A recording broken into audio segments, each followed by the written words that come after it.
Hello बच्चों, good morning. कैसे हैं आप सब? आई होप आप ठीक होंगे और अपनी पढ़ाई कंटिन्यू से कर रहे होंगे। तो लास्ट क्लास में बच्चों अपन ने बोहर एनर्जी के फॉर्मूले सारे डेराइव कर लिए थे। अपन अब बात करने वाले हैं न्यूमेरिकल की।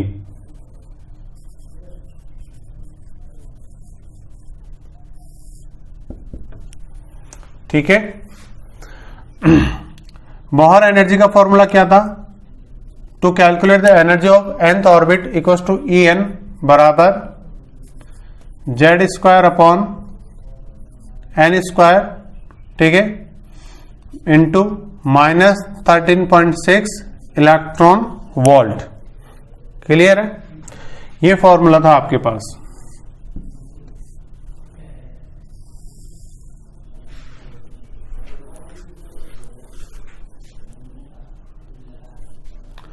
तो बच्चों अब आप न्यूमेरिकल किस तरह से आएगा देखो। जैसे सिंपली अपन बात करें, एक छोटा सा न्यूमेरिकल लेते हैं आपके लिए। कैलकुलेट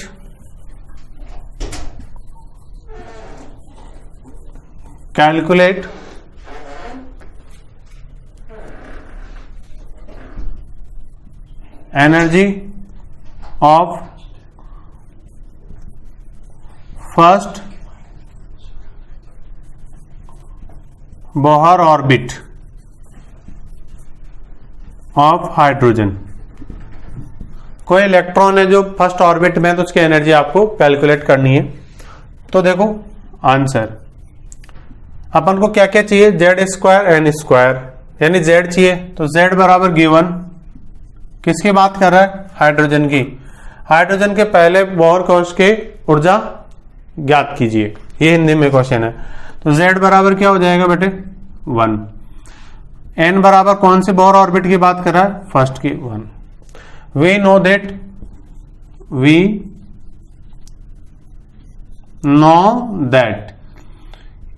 E, अब N की जगह क्या आ जाएगा? E1 बराबर जेड स्क्वायर, मतलब Z की जगह डायरेक्ट वैल्यू रख देता हूं। वैसे तो आपको फॉर्मूला दोबारा यहाँ लिखना चाहिए, बट आप लिख लेना, मैं नहीं लिख रहा है। ठीक है, 1 का स्क्वायर अपॉन 1 का square into minus 13.6 electron volt, यानी कि आंसर क्या हो गया? Minus 13.6 electron volt. ये आपका आंसर हो गया भाई।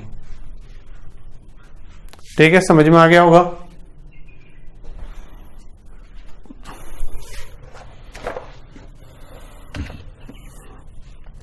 अब इस फॉर्मूले से कई सारे शॉर्ट ट्रिक्स जो अपन केस 1 केस 2 बनाते आए वो बनाते हैं, ताकि आपको शॉर्ट ट्रिक्स में थोड़ी कमांड हो जाए। ठीक है, तो देखो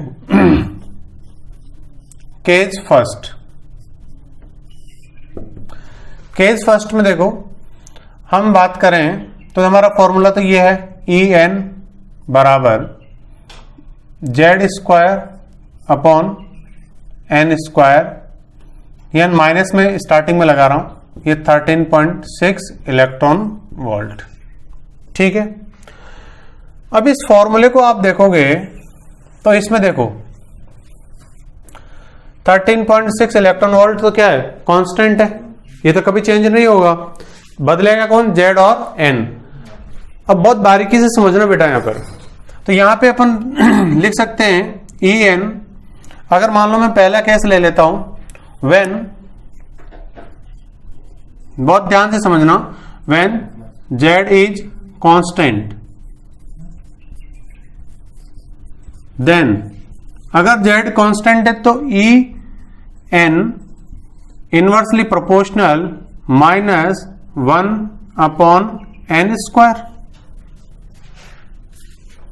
बोलो, अगर ऐसा है इट मीन्स, अगर यहां पर देखो जो आप बेसिकली अभी तक थॉट माइंड में आपके आ रहा होगा कि इनवर्स है, तो n की वैल्यू बढ़ने पर E की वैल्यू कम होगी, और E की वैल्यू अगर बढ़ेगी तो इनवर्स होने के कारण ये कम होगा। ये जनरली हमारे माइंड में थॉट चलता है। मगर यहां पे एक स्पेशल बात क्या है कि नेगेटिव साइन लगा हुआ है। जब भी कोई ऐसा साइन लगा हो नेगेटिव और जो इनवर्स है, तो आप उसका इनवर्स का है उल्टा मीनिंग निकाल लो। मतलब अब यहां पे ये इनवर्स होते हुए भी कैसा बिहेवियर होगा? जैसे डायरेक्टली प्रोपोर्शनल जैसा। ठीक है, क्यों? क्योंकि नेगेटिव साइन लगा हुआ। अगर ये माइनस साइन नहीं होता तो जो आप अभी तक समझते आए हो कि ई बढ़ने पर एन कम होगा वो सही था, मगर यहां पर नेगेटिव साइन लगा हुआ तो अब ये नहीं होगा कि ई बढ़ेगा तो एन कम होगा। इट मीन्स अब जैसे जैसे एन की वैल्यू बढ़ेगी वैसे वैसे एनर्जी भी बढ़ेगी। ऐसा क्यों हो रहा है? ड्यू टू नेगेटिव साइन, ऋणात्मक चिन्ह के कारण ऐसा हो रहा है। समझ में आई बात? तो फिर केस सेकंड देखो, केस सेकंड, ठीक है। केस सेकंड में क्या ले लेते हैं? इफ एन इज कांस्टेंट, अगर एन कांस्टेंट है तो क्या होगा? देन फटाफट से सोचिए, आप अपना ब्रेन चलाइए जल्दी से। अगर एन कांस्टेंट है मेरे भाई तो देखो ई का रिलेशनशिप जो है ई एन जेड के साथ कैसा होगा? नेगेटिव जेड स्क्वायर, ठीक। अब यहां पर अगर ये नेगेटिव साइन नहीं होता तो आप बोलते कि सर एटॉमिक नंबर बढ़ने पर एनर्जी बढ़ेगा, मतलब इसकी वैल्यू बढ़ेगी तो ये भी बढ़ेगी, क्योंकि डायरेक्टली प्रोपोर्शनल है, समानुपाती है। ये व्युत्क्रमानुपाती था, हिंदी में बोले तो व्युत्क्रमानुपाती, ठीक है। बट नेगेटिव साइन लगा हुआ है तो क्या होगा? यहां पर एनर्जी बढ़ेगी, एटॉमिक नंबर कम होगा। एटॉमिक नंबर अगर बढ़ रहा है तो एनर्जी को क्या होना पड़ेगा? कम होना पड़ेगा। और ऐसा क्यों हो रहा है बेटा? उल्टा क्यों हो रहा है यहां पर? Due to negative sign. Clear है? अब अगर मैं बात करूं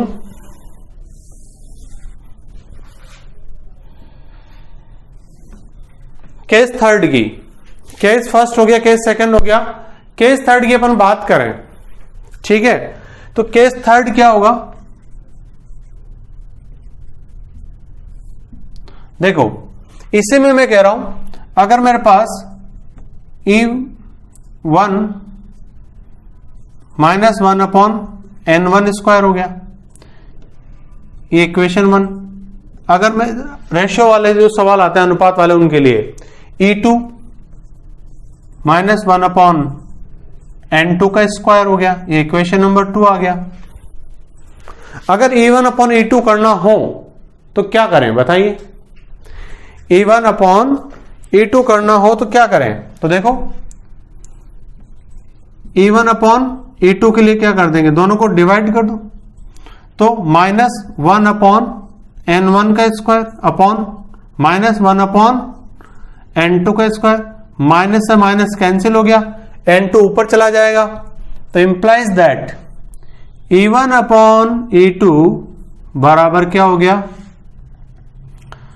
N2 का स्क्वायर अपॉन N1 का स्क्वायर। ये फॉर्मूला कब एप्लीकेबल होगा बेटे? व्हेन, बोलो, Z is constant, Z constant. जब Z कांस्टेंट है तो ये फॉर्मूला अप्लाई होगा। क्लियर है? आपको मेरी बात समझ में आ गई होगी। अब केस फोर्थ बनाते हैं। केस फोर्थ मैं उम्मीद करता हूं आप भी बना सकते हो। केस फोर्थ इससे बन जाएगा E1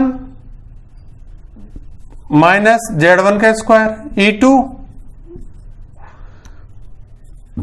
Z2 का स्क्वायर, E1 अपॉन E2 बराबर माइनस Z1 का स्क्वायर अपॉन Z2 का स्क्वायर, माइनस माइनस कैंसिल हो गया तो क्या आ गया? E1 अपॉन E2 बराबर Z2 का स्क्वायर, सॉरी Z1 का स्क्वायर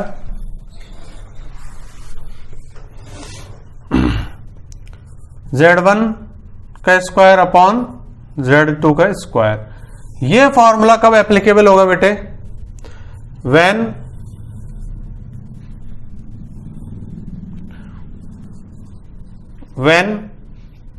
n इज कांस्टेंट। तो चारों केसेस आपके सामने हैं, कोई कंफ्यूजन नहीं होना चाहिए दूर दूर तक। क्लियर है? तो चार फॉर्मूले आप इंपॉर्टेंट है, एक तो ये, एक ये, एक ये और एक ये। चारों से सारे न्यूमेरिकल हो जाएंगे एनर्जी के, चाहे दुनिया में कहीं से भी न्यूमेरिकल आ जाए, भले से एडवांस IIT का न्यूमेरिकल आ जाए, इससे हो जाएगा। ठीक है, सोचना आपको इसी तरीके से पड़ेगा। क्लियर? फटाफट से ले लीजिए स्क्रीनशॉट, फिर मैं इसको मिटा देता हूं।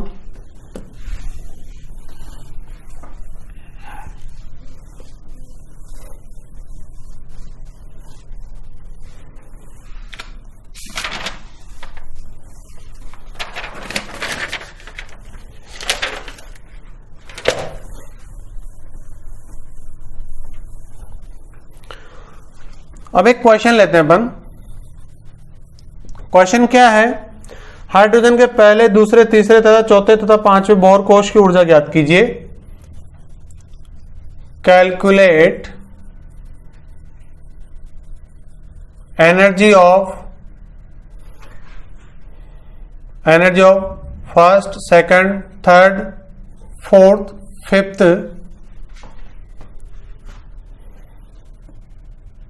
Orbit of hydrogen. क्लियर है? Calculate energy of first, second, third, fourth and fifth orbit of hydrogen. ठीक, एंड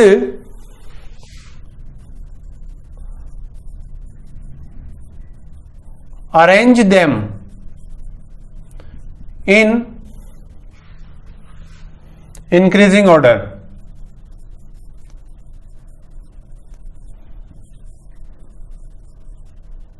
इंक्रीजिंग ऑर्डर। अगर केवल ये क्वेश्चन ऐसा होता ना इंक्रीजिंग ऑर्डर वाला, तो मैं फटाफट से आंसर बता देता। कैसे? देखो, जेड क्या है बेटा, यहां पर 1 है सभी में, तो कांस्टेंट हो गया।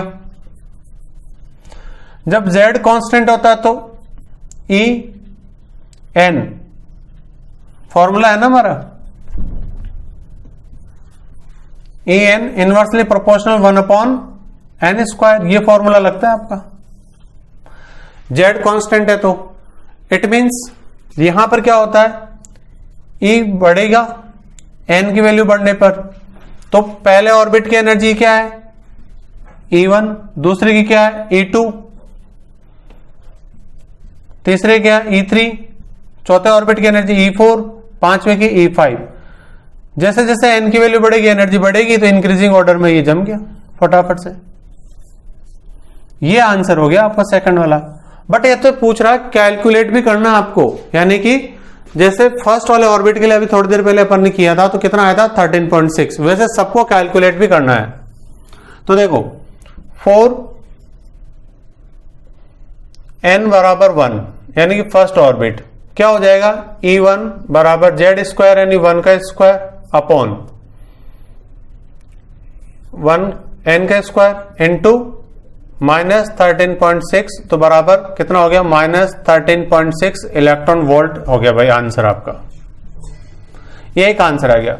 फिर सिमिलरली 4n बराबर 2, सेकेंड ऑर्बिट के लिए क्या हो जाएगा E2 के लिए क्या लिखोगे, z तो वही है Z² यानी 1 का स्क्वायर बटे, अब यहां पर n की जगह आएगा 2 का स्क्वायर इंटू -13.6, तो ये आ जाएगा आपका 1/4 इंटू -13.6, यानी 13.6 को 4 से डिवाइड करो आप, तो 13.6 को आप 4 से डिवाइड करोगे तो ये आ जाएगा आपके पास लगभग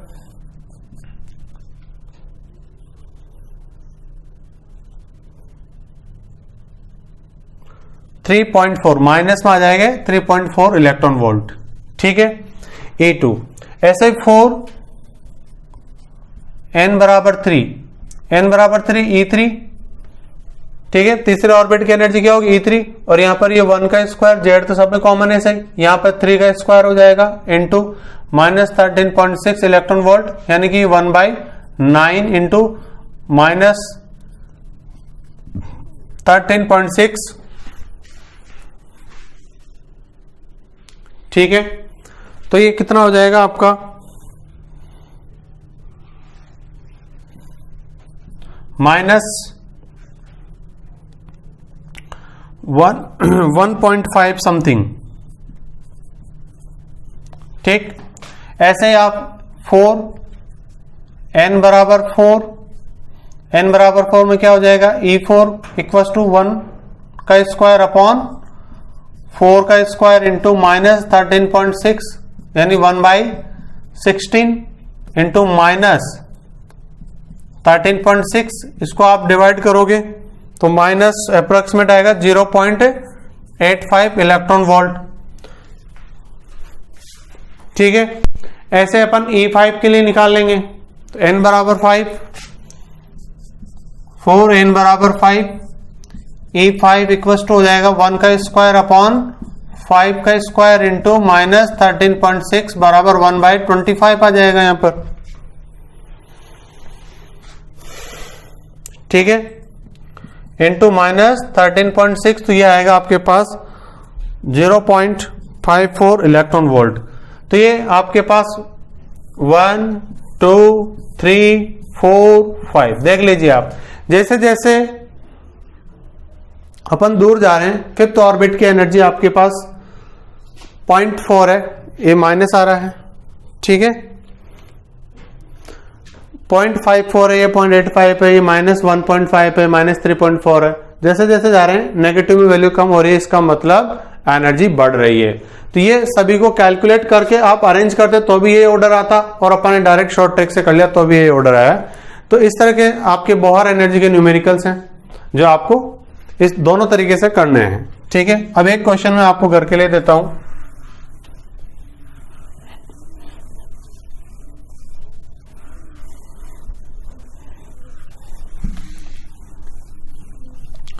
calculate energy of first, second, third, fourth and fifth orbit of hydrogen की जगह आप ले लीजिए helium +1 and arrange them in increasing order. उनको भी किसमें अरेंज करना है? इंक्रीजिंग ऑर्डर में। आप इंक्रीजिंग ऑर्डर मत लिखना, पहले आप उनको कैलकुलेट करना, क्योंकि शॉर्ट ट्रिक से इंक्रीजिंग ऑर्डर लिख दोगे अच्छी बात है, बट आपको कैलकुलेट करना भी आना चाहिए। ठीक है, एक डिफरेंट पैटर्न का क्वेश्चन मैं फटाफट से आपको करवा देता हूं। ये तो क्वेश्चन सेम पैटर्न का है, आप खुद कर लोगे। नेक्स्ट क्वेश्चन क्या है आपका? Calculate ratio of energy of